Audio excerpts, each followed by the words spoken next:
Lila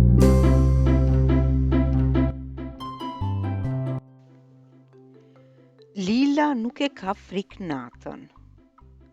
Një herë e një kohë, në një fshat të rrethuar nga pyje të gjera dhe misterioze, jetonte një vajzë e vogël me emrin Lila. Ajo ishte një shpirt kureshtar dhe aventurier, që endet nëpër livade, duke mbledhur lule dhe duke ndjekur erën. Një mbrëmje, kur dielli filloi të perëndonte, Lila u fut pak më larg në pyll, e mahnitur nga përshpëritjet e pemëve dhe këngët e zogjve. Ndërsa filloi të errësohej, ajo kuptoi se kishte hyrë në pyll më thellë se kurrë më parë. Hijet e pemëve shtriheshin si krijesa të gjata dhe të ftohta nëpër tokë, dhe rruga nga ajo kishte ardhur duke se ishte zhdukur nëpër pemët me trungje të trasha. Nata kishte ardhur dhe bashkë me të një val frike e përshkroi zemrën e saj. Lila ishte vetëm dhe ndjeu sikur pylli i errët po e gëlltiste të gjithën.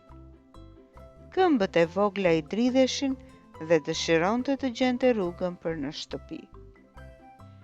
Por pikërisht teksa nata dukej se po mbyllte të gjitha daljet pas saj, ndodhi diçka e çuditshme. Nga thellësitë e errëta të pyllit, një figurë e madhe i doli përpara.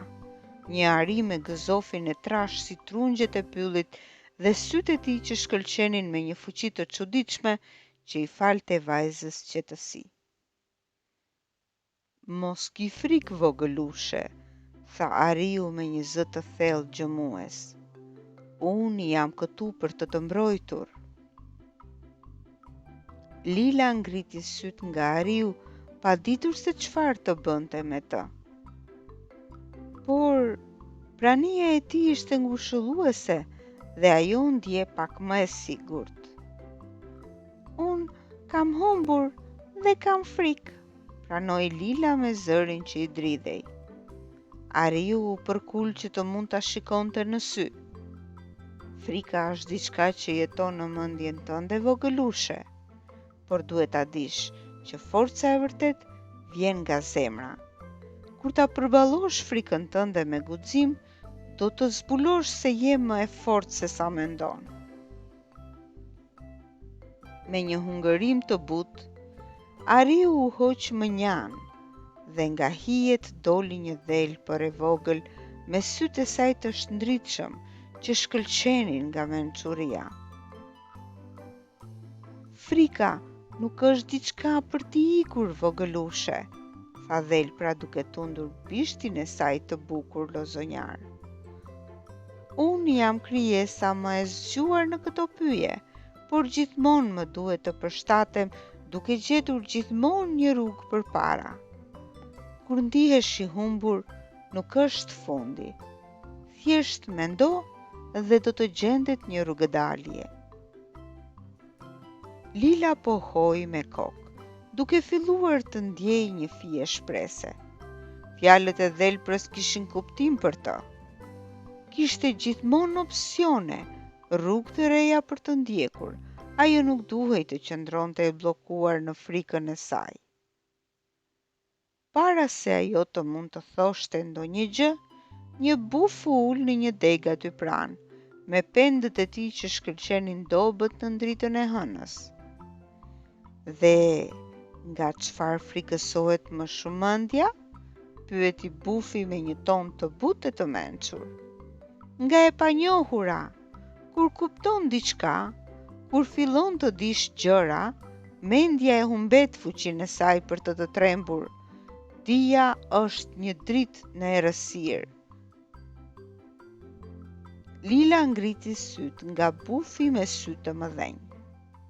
Ajo gjithmonë kishte pyetur veten se çfarë jetonte në errësirë, por tani ajo e kuptoi se të kuptuarit e natës, krijesave dhe pyllit do ta ndihmonte ta përballonte atë natë pa frikë. Papritur, Një si shkop fluturoi nga lart, I varur me kokë poshtë ndërsa cicëronte.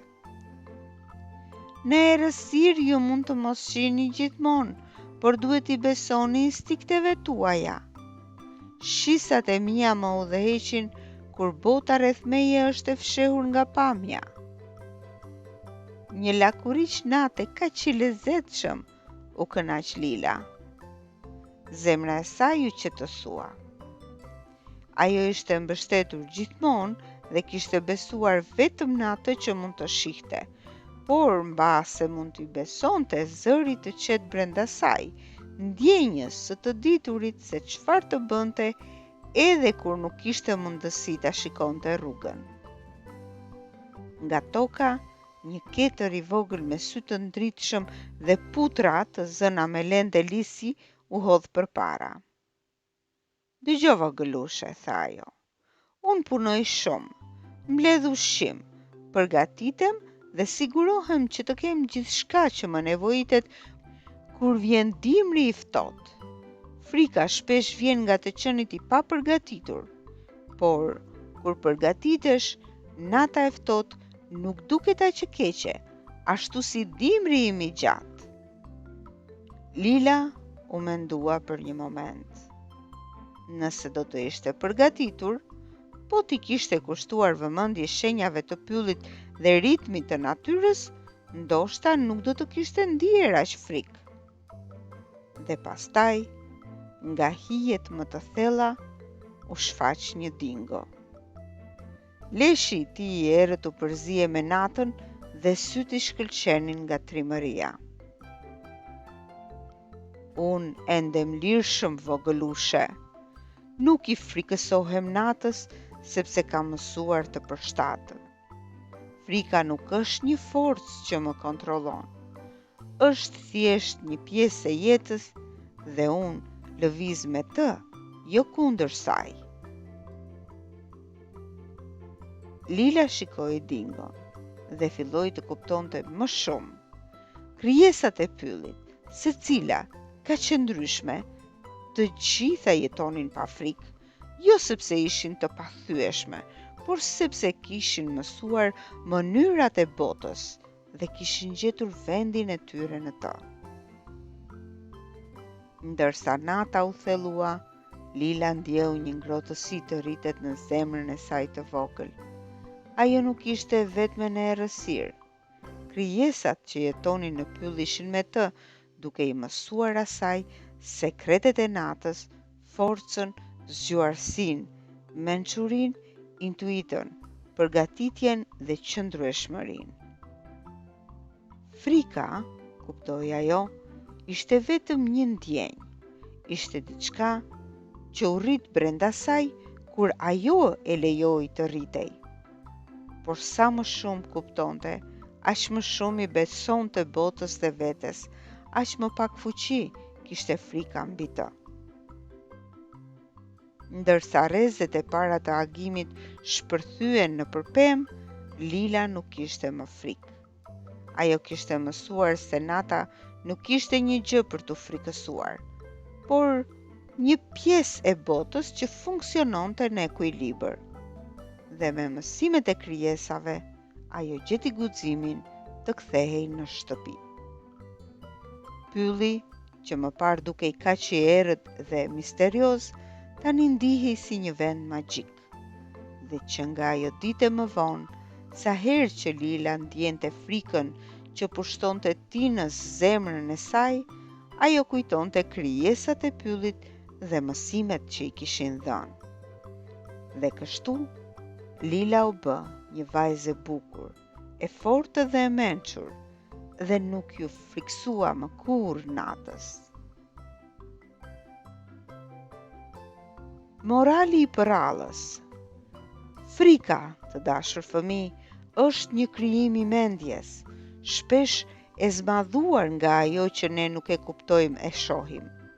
Me guxim, mençuri dhe besim në botën përreth nesh, ne mund të përballemi me çdo frikë, duke e ditur se kurrë nuk jemi vërtet vetëm.